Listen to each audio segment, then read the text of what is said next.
Oui, ça y est. Voilà, nous sommes en enregistrement. Bonjour à toutes celles qui vont nous regarder. Je suis Sylvie Paradiso. Je suis coach, consultante, thérapeute et je m'intéresse particulièrement à la gestion de ces émotions concernant les mamans qui sont des femmes actives qui, avec notre société d'aujourd'hui, se retrouvent à gérer beaucoup de stress, beaucoup de pression, à être fatiguées, à se sentir plutôt désorganisées, à avoir cette sensation de mal gérer leur journée. Ben, j'accompagne ces moments-là pour qu'elles retrouvent de la sérénité, du plaisir de vivre, du plaisir d'être avec les enfants aussi. Et j'ai le plaisir d'accueillir aujourd'hui Charlène. Est-ce que tu Bonjour. veux bien te présenter, Charlène? Oui, avec plaisir. Donc, moi, je suis Charlène. Je suis la maman de 2 enfants de 5 ans et 2 ans et demi, des petits enfants. Et je suis également entrepreneuse. Je suis à mon compte depuis 2 ans et expatriée pour, en plus, pour être bien seule toute la journée. Donc voilà. Oui. Et alors, pourquoi est-ce que tu as tenu à participer à cette interview concernant les femmes qui sont dans une situation difficile, de stress, de sensation, c'est pas forcément vrai, hein, mais de sensation d'être désorganisée. Euh, Qu'est-ce qui te tient à cœur dans le sujet? Alors, déjà parce que ça me parle. Enfin, pour moi, c'est un enjeu, alors de moins en moins parce que j'essaye de trouver des solutions, mais c'est quelque chose qui me frappe de plein fouet dans ma vie du quotidien parce que, j'ai, toujours du mal à trouver, la bonne balance entre mes enfants, mon travail. En tout cas, des fois, j'ai la sensation d'être, juste nulle comme maman parce que je suis trop débordée par mon travail ou, de pas avoir la place de m'exprimer pleinement dans mon activité. Donc voilà, c'est quelque chose qui me touche et qui m'a même frappée plus profondément, enfin voilà, dans mon humeur, dans mon état, il y a de ça presque un an, hein, parce que j'ai vraiment frôlé le craquage total. Donc voilà, c'est quelque chose qui me parle et aussi sur lequel j'ai envie de prévenir tout simplement parce que je pense que moi, je commence à trouver un équilibre, mais qu'on est beaucoup trop nombreuses à, bah voilà quoi, à se mettre beaucoup, beaucoup de pression et je pense qu'il faut en parler tout simplement et pas avoir honte de se dire que des fois on est un petit peu dépassé et que c'est pas très grave en soi. Oui, ça m'a frappé quand tu as dit cette sensation d'être nulle comme maman, c'est quand même super fort, hein. Bah oui, oui, mais c'est vrai que, enfin, moi j'ai un idéal de famille quelque part aussi. Enfin voilà, j'ai une maman qui a été toujours à la maison pour nous pendant des années. C'est quelque chose qui a été très important pour moi et j'ai vraiment aussi cette envie, en fait, cette volonté de pouvoir être la maman gâteau, la maman qui a toute son énergie pour faire des jeux avec les enfants quand elle les récupère de l'école, etc. Et la réalité, c'est que c'est pas tout le temps le cas. C'est vrai certains jours, mais pas tout le temps. Et les jours où c'est pas le cas, des fois, ça m'arrive d'être très, très, de me sentir très coupable en fait, parce que je me dis, t'es pas à la hauteur, tout Oui, simplement. on sent beaucoup de frustration dans ce que tu dis. J'ai vécu ça moi aussi, hein, je comprends très bien, oui. Oui, C'est oui, tout à fait ça, oui. c'est frustrant, ouais, c'est vrai. On a des envies, pardon, on a des valeurs famille, et puis la plupart des mamans savent ça, c'est dans nos tripes quoi, d'être maman, donc on a tellement envie que tout soit parfait pour nos enfants, mais la réalité de la vie étant ce qu'elle est de nos jours, où on court tout le temps et pour peu que l'on travaille, comme ces mamans à qui je m'adresse, c'est vrai qu'il ne nous reste pas beaucoup de temps dans nos journées. Non, Ouais. c'est pas forcément l'avantage. Est-ce que tu as tenté de mettre des choses en place pour essayer d'atteindre cet idéal? Oui, bon, alors déjà, en fait, à un moment, j'ai accepté que la qualité du temps que j'allais passer avec eux passait par un meilleur équilibre global. C'est-à-dire qu'en plus, on est dans un pays, enfin, j'habite en Italie, c'est un pays où il y a peu de choses qui sont mises en place pour garder les enfants. Donc, ça ajoute un peu à ma difficulté. Et au bout d'un moment, en fait, c'était que quelque part, les faire garder un peu plus tard dans la journée, en fait, transformer ce temps en meilleure qualité quand on se retrouvait, parce que j'avais juste la petite demi-heure, les trois quarts d'heure qui me manquaient pour bien finir quelque chose et me libérer en fait, complètement l'esprit. Et en fait, une fois que j'ai passé ce cap de culpabilité, de me dire oh là là, je les laisse plus longtemps, c'est horrible, je me suis rendu compte qu'on passait beaucoup plus de bons moments et que j'avais aussi le temps des fois juste de préparer leur retour. Donc ça pouvait être effectivement faire un gâteau, mais ça pouvait être aussi réfléchir à une activité qu'on allait faire ensemble en rentrant, pas me sentir complètement dépassée quand ils rentrent parce que voilà, j'ai pas eu le temps de faire quoi que ce soit. Et, euh, et après, oui, aussi des trucs tout bêtes, mais quand je suis avec eux, bah, mon portable il est posé sur mon bureau, mon ordinateur il est fermé, parce qu'en plus, quand on travaille depuis chez soi, bah, son bureau il est dans la maison, donc c'est aussi très dur de faire une séparation physique, en fait, du travail, du reste. Donc, c'est des petites choses que j'ai mises en place qui font que bah, quand je suis avec eux, je suis avec eux. Et voilà, le travail, c'est fini. Et est-ce que tu apprécies ces moments quand tu es avec tes enfants?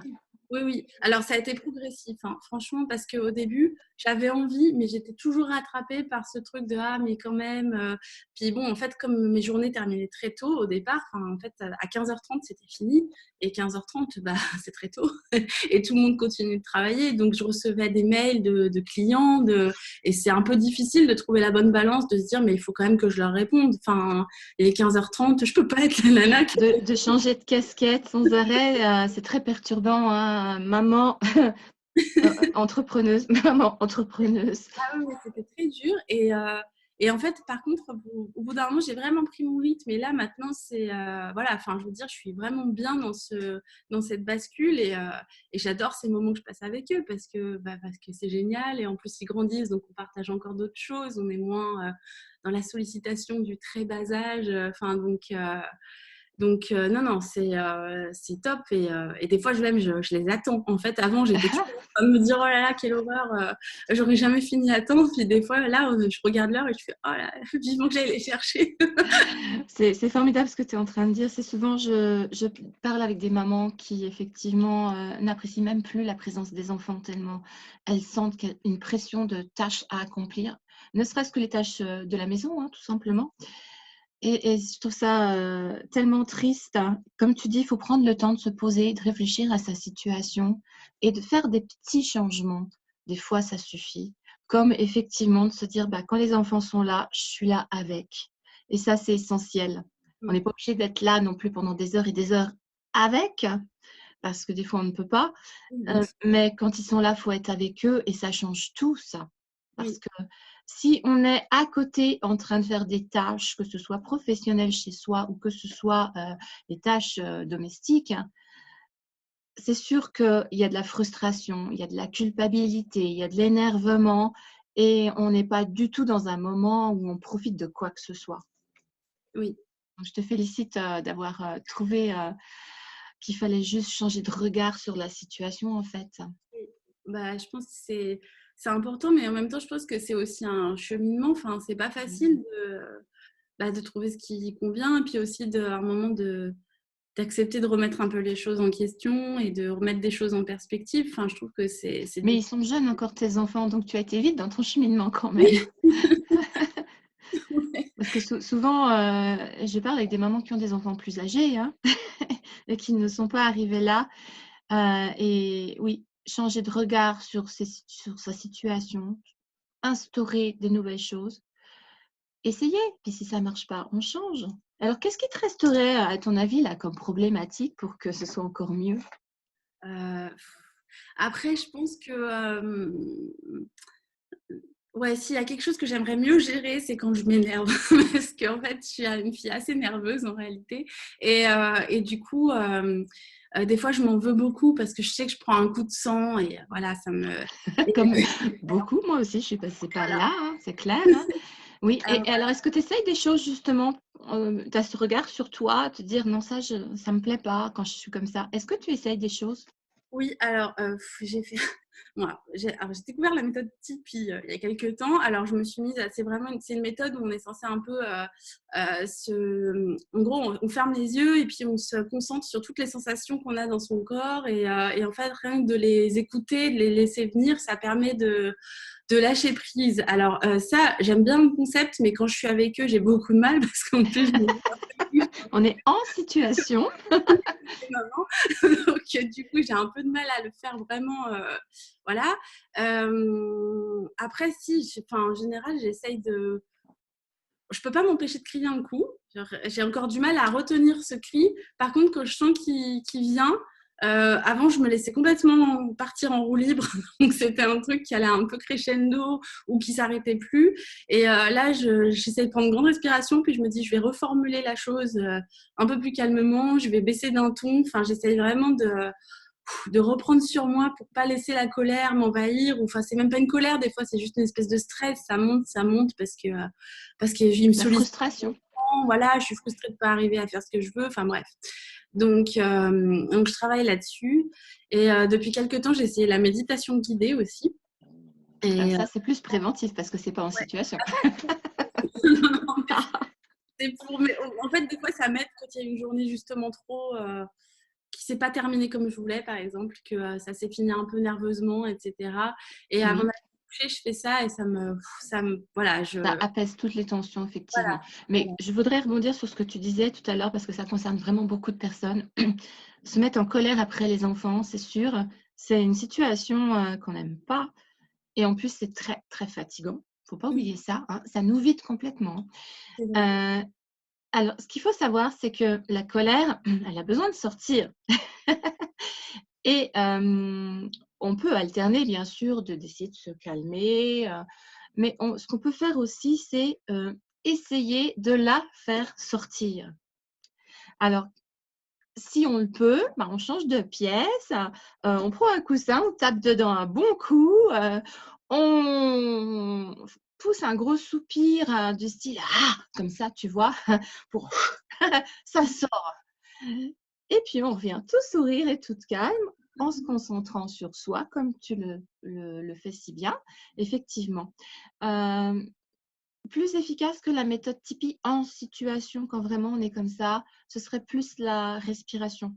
Mhm. Se concentrer sur sa respiration. Alors, voir comment elle est. En général, elle s'accélère, donc on va la faire plus profonde et plus ralentie. On va y aller progressivement et ça prend quelques secondes, hein, ça c'est pas très long. Mais essayez un petit coup de déjà lâcher la colère, 2-3 secondes, mais vraiment pour dire: «Ça y est, elle est sortie de mon corps». Parce que Ouais, les émotions, c'est corporel. Donc c'est c'est bien vrai. aussi de les laisser, enfin, de toute façon, il faut qu'elles s'en aillent, hein. Donc Mhm. faut pas tasser, les entasser en soi, en les cachant. Il faut les laisser sortir, sans explosion de colère, c'est mieux. Donc par quelque chose de physique. Donc comme je dis, un petit coup de poing dans un oreiller, ou même ça quoi, faire un geste qui Parfois, ça qui m'arrive. soupire. J'ai Ah un bah truc voilà, comme ça, mais en même temps, je tape du pied, en fait, en général, littéralement. Enfin, en fait, pourquoi pas, mais alors bon, pas devant les enfants, c'est mieux. j'aime pas parce que je trouve que c'est trop. Enfin, tu vois, il y a quelque chose d'un peu. Il faut se dire, dans ces cas-là, je le fais intentionnellement parce que je sais que, en fait, c'est mon cerveau inconscient qui m'envoie cette sensation qu'on appelle colère pour me dire, «Là, il y a quelque chose qui va pas, faut changer la situation parce qu'elle est pas bonne hmm, pour soi». oui, Donc je le sais et donc je vais dire: «OK, j'ai compris, je laisse partir la colère, je vais l'aider parce qu'elle est tellement forte qu'elle a besoin d'un petit coup de main, donc pof, je bouge, je tape du pied un petit coup sans que les enfants soient là, c'est mieux. Voilà, donc je pousse un gros, gros soupir parce qu'on ne va pas se mettre non plus à hurler. C'est pas l'idéal non plus, c'est justement ce qu'on ne veut plus faire. Et ensuite, eh bien, on revient tranquillement en se concentrant sur sa respiration, en affichant un sourire, très important le sourire, oui. parce que ça va connecter directement avec son cerveau à travers les muscles. Et le cerveau va se dire, bah, finalement, non, je me suis trompée, ça va, elle va bien. Il n'y a plus besoin de lui envoyer ces sensations-là pour l'alerter. Tu Oui, vois? oui, oui. Tu peux tenter ça. Je vais essayer ça, c'est bien ça. Mais ça me parle parce qu'en plus, quand j'étais. Oh, je suis nerveuse de très longtemps. Et quand j'étais ado, je piquais des grosses colères comme ça, quand j'étais très frustrée. Et justement, je partais dans ma chambre et je tapais. Enfin, j'avais même dit, je veux un punching ball, quelque chose et tout. Et du coup, je tapais dans mon matelas. Donc, c'est quelque chose que je faisais assez Voilà. naturellement. Et bah, du coup, que je fais plus parce que voilà. Enfin, puis c'est vrai que j'ai pas ce réflexe d'aller me cacher quand je suis en colère avec les enfants, alors que je devrais parce que je pense que l'un dans C'est l'autre. pas franchement se cacher, Non, parce mais que ça a une petite connotation négative. ça C'est fait. aller décharger sa colère d'une manière saine pour tout le monde. Voilà. Non, mais c'est une bonne chose. Je pense que je vais tenter ça. Je vais tenter ça. Et tu sais, moi, j'avais vu un reportage il y a quelques années. Au Japon, dans les entreprises, il y avait le punching ball et dans une pièce réservée à ça, et les employés pouvaient y aller taper. Mais il y avait même des photos des patrons. Mhm. Je sais plus ce qu'ils faisaient. Ils tapaient pas sur les photos. Je crois qu'ils tiraient à l'arc ou je sais plus quoi. Parce qu'ils avaient bien compris que la colère, elle doit sortir, quoi. Oui, C'est essentiel quand même, hein, mais d'une manière saine. oui. Et il ne faut pas que ça dure longtemps non plus, hein, Mhm. parce qu'après, bon, quand on a de la colère et que ça dure, il y a du cortisol qui arrive et ça, c'est toxique pour notre corps et ça met des heures à s'en aller. Donc, ça reste longtemps à nous empoisonner et on n'est pas bien, quoi. Donc, il faut effectivement arrêter sa colère, mais la laisser sortir pour Mhm. l'arrêter. Pas mettre des choses par-dessus pour la cacher. Tu Oui, vois? oui. Non, mais je pense que c'est important. Et c'est vrai qu'en même temps, tu vois, ça me fait réfléchir à quelque chose. En fait, je me rends compte que depuis quelques temps, dans les choses que j'essaye de mieux faire, entre guillemets, enfin, en tout cas, pour améliorer ma vie et celle de tout le monde, c'est aussi d'être plus à l'écoute de mon corps. Et par exemple, bon, effectivement, la colère, c'est quelque chose de très palpable dans le corps, enfin, Oh que voilà, oui. présent. Mais même ça, je me rends compte que je le sens plus qu'avant. Enfin, je vois mieux comment ça se produit, Ça, tu c'est vois, une clé. Mmh. l'apaiser. Et je me suis rendu compte aussi que j'accepte beaucoup plus, enfin en tout cas j'essaie d'être beaucoup plus en alerte sur mes cycles, enfin les états de mon corps en fait, parce que je me rends compte, bah oui, enfin, ce truc où on se moque des filles quand elles sont plus énervées ou plus tendues parce qu'elles vont avoir leurs règles ou je sais pas quoi. Enfin moi je veux dire, je le sens véritablement. Et Oui, non, mais c'est vrai, voilà. effectivement. Enfin, l'état est vrai, c'est pas une raison pour nous agresser par-dessus, quoi. Non, Ça, non. ça, on est bien d'accord. Ça n'est pas le mot que je veux nul, mais par contre, c'est quelque chose de. Oui, on sent, enfin, vraiment, que je sens de plus en plus. Et en fait, quand je sens que là, j'arrive dans cette phase où je me dis, oula, qu'est-ce que c'est que ça?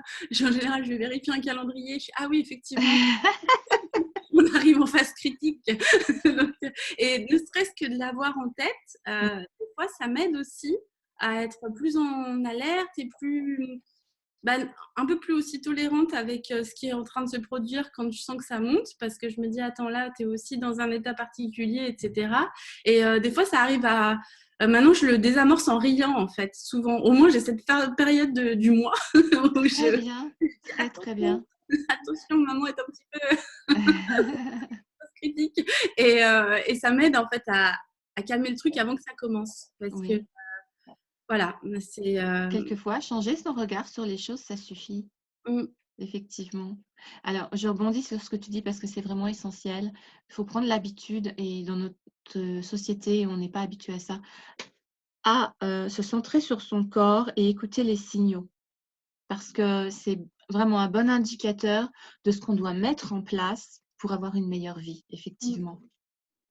Oui, mais je pense que c'est très important et c'est aussi pour ça que bah, ton appel à témoin m'a parlé parce que je pense que on a tellement vite fait en fait de s'oublier tout simplement. On est dans un tel rythme en permanence et en même temps on a beaucoup de pression. Enfin, on doit être tellement de personnes à la fois, nous surtout les femmes et les mamans. Il faut être des mamans parfaites, il faut être des femmes d'affaires parfaites, il faut être tellement de choses. Ouais. Et en fait, la personne qu'on oublie le plus, c'est nous, tout simplement. Enfin, on est complètement noyé sous ces couches de représentation et on se rend compte qu'à la fin, on est complètement rongé quoi, de l'intérieur. Et je pense que c'est vraiment... ouais, c'est important de reprendre un petit peu aussi conscience de soi et de ce que peut nous dire le corps parce qu'effectivement, enfin, l'an dernier, quand j'ai vraiment été au bord du gouffre, quoi, vraiment, euh, j'étais juste détruite. Enfin, j'avais le ventre, mais j'avais mal tout le temps, j'avais le dos qui était C'est des bloqué, signes essentiels. tout le corps était... Beaucoup de femmes, bien entendu, quand on est en souffrance, on le sait, hein, ça, bon. Mais voilà, elles se disent, bon, ben, j'ai mal là, j'ai mal là, j'ai mal là, je vais chez le médecin si j'ai le temps, je vais me faire soigner. Et elles ne vont pas plus loin dans la réflexion qu'en fait, c'est une alerte du corps et que là, il faut vraiment faire quelque chose. La plupart du temps, quand on est une maman active, qui se sent stressé en permanence, eh bien, si on a des douleurs qui apparaissent, c'est un signal, en fait. Et il faut en tenir compte. C'est le signal qu'il faut ralentir. Il faut Mm. prendre soin de soi. Et beaucoup ne sont pas capables de passer à ce stade, de vraiment prendre cette conscience. C'est dommage. Oui. Ouais, je Ça pense fait que partie de mon message, beaucoup, beaucoup. Combien de fois je tombe sur des personnes qui m'expliquent, bon, alors, elles ont de la chance, s'il y en a une douleur, ah ben tiens, surtout dans les accompagnements, quand je prends des nouvelles au bout d'une semaine, alors, comment ça va? Ah bah, j'ai eu mal ici, j'ai eu mal là. Et quand on fait le lien avec la vie que cette personne a eue cette semaine-là, on s'aperçoit que c'est en lien avec du stress et que c'est une manifestation physique d'un mal-être à l'intérieur, quoi. Et qu'il faut absolument gérer ça parce que effectivement, après, on est soit à la limite de s'effondrer, soit carrément le burn-out ou la dépression, ou les deux, ou les deux. mais je pense que c'est aussi, enfin, il faut arriver à passer ce cap de culpabilité, en fait. Enfin, pas que la culpabilité de ne pas être à la hauteur, mais aussi de. Enfin, je trouve que c'est culpabilisant des fois de se dire bah, il faut que je ralentisse ou il faut que je prenne un temps pour moi, comme si on n'avait pas le droit de se. Enfin, comme si on ne pouvait pas s'autoriser en fait cette pause, qu'il fallait que ce soit toujours à fond, à fond. Je Et vais rebondir là-dessus parce que justement dans mes accompagnements, je vois ça aussi. Des fois, ça va au-delà de moi, je sens que j'ai pas le droit. Il y a la pression extérieure qui nous dit qu'on n'a pas le droit. Effectivement, oui, effectivement. et Ça, c'est malheureux. oui, c'est vraiment triste. Enfin, c'est. Donc, il faut reprendre son pouvoir sur soi-même. Et on est la personne la plus précieuse au monde pour soi. Forcément, hein, il n'y a que nous qui pouvons prendre soin de nous. Et si on ne le fait pas, il n'y aura personne d'autre. Ça, c'est clair. Donc, il faut reprendre son pouvoir. Ça, c'est super important. Et puis finalement, c'est vrai qu'on se rend compte que, bah, enfin, moi je le vois quand l'an dernier ça n'allait pas du tout. J'affichais une telle façade de je suis sur tous les fronts, pas de soucis, je gère. Je suis superwoman. Ça te parle, ça? Voilà. Moi, à un moment donné, bon, c'était il y a quelques années quand même, hein, quand donc j'ai 5 enfants, quand tout se rapprochait, donc quand ils étaient encore jeunes, je me disais souvent, et surtout par rapport à mon ex-compagnon qui était dur et qui me demandait toujours plus, je me disais: «C'est pas grave, je suis superwoman, je vais y arriver, je suis superwoman». Ouais. Je me convainquais de ça, mais bon, c'est une erreur. Non, C'est une erreur. au bout d'un moment, ça ne tient plus. Et, Non, c'est vrai qu'au final, bon, alors moi j'ai la chance d'avoir un mari qui est très à l'écoute et qui est très voilà, bah, c'est pas compréhensif. le cas de tout le monde, hein, je Et, t'assure, hein. oui, je sais que j'ai beaucoup de chance à ce niveau-là. Voilà, très, très à l'écoute. Mais quand je lui ai dit, en fait, le matin, vraiment, j'en pouvais plus. Enfin, c'était vraiment, enfin, c'était net, quoi. Ça faisait des jours que j'étais épuisée. Donc, ce que je disais, j'avais mal partout, etc. Et en fait, je suis partie en retard, je sais pas, pour accompagner ma fille à la crèche. Et j'ai explosé la voiture contre le portail. Vraiment le truc où d'un seul coup, voilà. Donc là, je me suis dit, oh là là, là, ça commence à être trop, trop, trop. Je l'ai amenée à l'école, à la crèche. Je suis rentrée à la maison, je pouvais plus rien faire. Mais plus rien faire, c'était physique, hein. Enfin, vraiment. Oui, c'est ça. Et j'ai appelé mon mari en me disant, bah, écoute, là, aujourd'hui, c'est pas possible. Enfin, je sais pas ce qui va se passer, mais c'est pas possible. Il faut juste que j'aille mal manger. Il faut que tu trouves une solution pour aller chercher les enfants ce soir. J'en peux plus. Et il m'a dit après coup qu'il voyait que j'allais pas très bien, enfin, qu'il sentait que j'étais quand même arrivée un petit peu aux limites de ce que je pouvais donner. Mais en même temps, il était surpris. Enfin, il me l'a dit, il me dit, moi, si tu me le dis pas, comment tu veux que je le sache? Oui, mais quand on est dans cette situation-là soi-même, on est dans le déni. Oui, On pense qu'on va y arriver, on va y arriver, on va y arriver. Donc voilà. si on n'y arrive pas, c'est un échec et on place l'échec complètement au mauvais endroit. Ça n'a rien à voir avec l'échec, c'est juste ce qu'on est capable de faire ou pas au bout d'un moment, d'encaisser, On d'entasser. est humaine, hein. Bah oui, oui, Eh, bien sûr. et Mais voilà, on nous en demande trop et on s'en demande trop soi-même. Donc il faut vraiment être à l'écoute de soi, des signaux, de la fatigue qui s'installe, de l'hypersensibilité qui s'installe, voir le stade suivant des douleurs, des maladies qui arrivent, effectivement, parce que c'est un gros signe d'alerte. Ouais, Bon, ouais. tu as eu l'intelligence de décrocher ton téléphone et de dire bon, moi, je dis stop. Et il y en a qui bon, continuent, puis s'écroulent littéralement, hein, Ah oui, non. effectivement. Mais ouais, c'est vraiment, mais c'est pour ça que du coup, j'avais vraiment envie de pouvoir en parler aussi avec toi parce que je pense que c'est. Et dis-moi donc, hein, est-ce que Oui. tu penses que ça pourrait à nouveau t'arriver, ce genre de situation? Euh, je sais pas.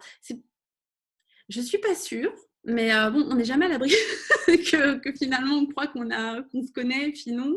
Mais je pense quand même que plus ça va, plus j'arrive à vraiment voilà, identifier quand arrive ma limite. Mais mais c'est un travail, c'est pas quelque chose C'est qui ça. arrive une fois et c'est bon, on est vacciné. Enfin, euh, Je vais répéter ce que tu viens de dire.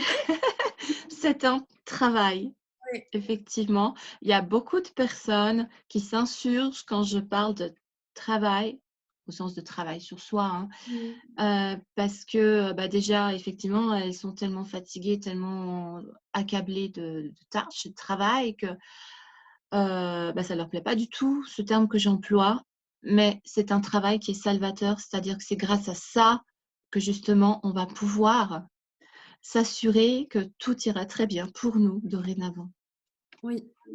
Non, mais je pense que c'est ça, c'est vraiment parce que ça demande quand même de rester en alerte en fait. On ne peut pas se reposer sur ah ça y est, on est sorti du truc, ça va mieux, on a non, enfin, je pense qu'on a parce que on est c'est une configuration presque de enfin comme on relâche la pression, on se Une dit ah programmation, c'est une voilà, programmation en soi. c'est ça, c'est ça. Mmh.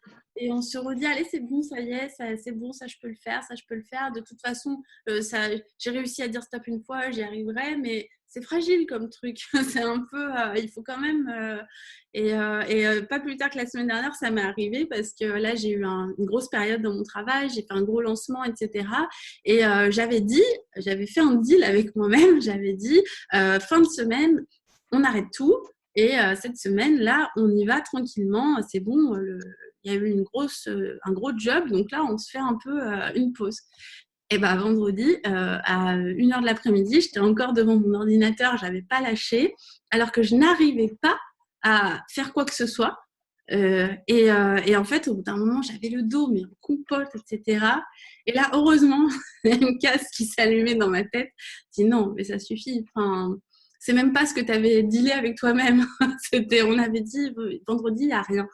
Et, euh, et bon, j'ai fini par fermer l'ordinateur et par aller faire couler un bain et faire complètement autre chose. Mais on sent bien que l'esprit c'est pas facile. Enfin, c'est pas quelque chose qui va de soi. Je sais pas. On se dit toujours qu'on pourrait en faire un peu plus, toujours un peu. Ouais, il faut prendre le pli, effectivement, d'être vigilante et de se dire, «Je vais m'octroyer, telle pause, je vais m'octroyer tel repos, ou telle, occupation qui va me détendre» aussi, hein, et une fois qu'on a pris ce pli-là, s'y tenir. C'est ça. C'est hors de question de ne pas s'y tenir. Mm, Il faut que ce soit vraiment non négociable, que ça devienne un mode de fonctionnement mm. parce que, ben, c'est fondamental. On n'est pas des machines et on a tendance à se traiter comme des machines quand on est une maman et quand on travaille en plus. Mais même des mamans qui ne travaillent pas, hein, de toute façon Bien aussi, hein. sûr. C'est tellement. Enfin, bref. Enfin, moi, C'est la j'étais. pression de la société qui veut ça, et malheureusement, on a du mal à en sortir, mais c'est indispensable, indispensable. Oui, oui, mais c'est vrai que c'est ce qu'on disait, quoi. C'est vraiment un travail d'écoute sur soi parce qu'au final, si on écoute ce qu'on nous envoie en permanence, on est là à la maison. Bon, bah, on va pas se plaindre, on travaille pas. C'est une bonne blague pour avoir été aussi plus. Enfin, voilà, j'ai pris beaucoup de temps pour mes enfants J'ai pris à chaque fois 1 an et demi avant de retravailler pour chacun, etc. Où j'ai été. Alors je ne sais pas pour toi, mais moi personnellement, je trouve qu'il est beaucoup moins fatigant de travailler quand on a des enfants que de n'être que à la maison avec les enfants. Ah mais enfin pour moi les 2 fois à reprendre un travail a été une forme de libération parce que enfin je trouve que c'est tellement exigeant d'avoir les enfants à la maison tout le temps d'être et en plus c'est très dur avec soi-même parce qu'on est justement on a cette espèce de on sait pas poser encore moins je pense la limite on se dit que voilà, on est à la maison, donc il faut gérer les tâches ménagères, les trucs. Enfin, il n'y a C'est pas de... sans fin. C'est sans fin, c'est ça. Sauf si à un moment donné, on a cette intelligence de se dire, bon, bah, maintenant, ça suffit, je vais me faire mon emploi du temps et je vais m'y mettre des choses pour moi, du repos, des occupations personnelles, prendre soin de moi, de mon corps, du sport, m'oxygéner, tout ça. À un moment donné, il faut passer par là, quoi. Mais je pense, et moi, à la maison, c'est quelque chose que j'ai très peu fait. Alors, si pour mon aîné, parce qu'au bout d'un moment, j'avais instauré une journée de crèche par semaine quand il a eu 9 mois. Alors là, c'était un peu ma journée où je me faisais plaisir, etc. Bon, ça, c'était déjà un grand pas. Oui, Mais c'est clair. elle est arrivée dans un contexte un peu particulier parce que quand elle a eu 3 mois, on est parti vivre en Italie et là on est arrivé, voilà, enfin ça a été un peu comme une grosse vague de laquelle pour sortir la tête, parce que voilà, il n'y avait pas de crèche, il y avait pas de, donc je l'ai eu très longtemps à la maison, même quand j'ai commencé mon activité, en fait, elle était encore pas gardée, donc c'était vraiment très intense. Et je trouvais ça super dur de délimiter vraiment c'est impossible. Enfin, je trouve que quand on est chez soi, c'est très très dur de lâcher prise et de se dire attends, j'ai quand même le droit aussi à un moment pour moi là-dedans. C'est pas parce que je travaille pas, que je ramène pas d'argent concret, que je suis pas en train de faire quelque chose d'une valeur inestimable. Mais, parce que quand même, mais oui, c'est très intense. Et si on est donc cette personne qui est à la maison, de toute manière, on est jugé parce qu'on ne travaille pas, alors on n'a pas à se plaindre. Si on est la femme qui travaille, on est jugé parce que attends, tu travailles, tu Bah passes oui. ton temps, ça va pas. Donc c'est sans fin en fait. C'est pour ça qu'au final, il n'y a que nous qui pouvons être notre curseur intérieur. Ouais, exactement. Et puis quand vraiment on n'a pas le temps, bah, il faut prendre moi je dis il faut prendre le temps, pas énormément, mais un petit peu sur son sommeil pour se faire des choses qui nous font du bien. Si on adore lire, et ben, on lit un bon livre qui va nous détendre, hein, pas nous faire cogiter ou nous faire travailler, qui va nous détendre. Si on adore la méditation, eh bien, on se lève un peu plus tôt et on se fait de la méditation. Si on adore être créative, eh ben, on va prendre un temps pour soi, pour faire des petites créations. Et on peut même le faire avec ses enfants. Ça, c'est une astuce, hein. Ça va les canaliser. Et soi-même, on va prendre du plaisir à faire cette activité. Donc, c'est que du bénéfice, ça. Mais il faut, c'est indispensable. Oui.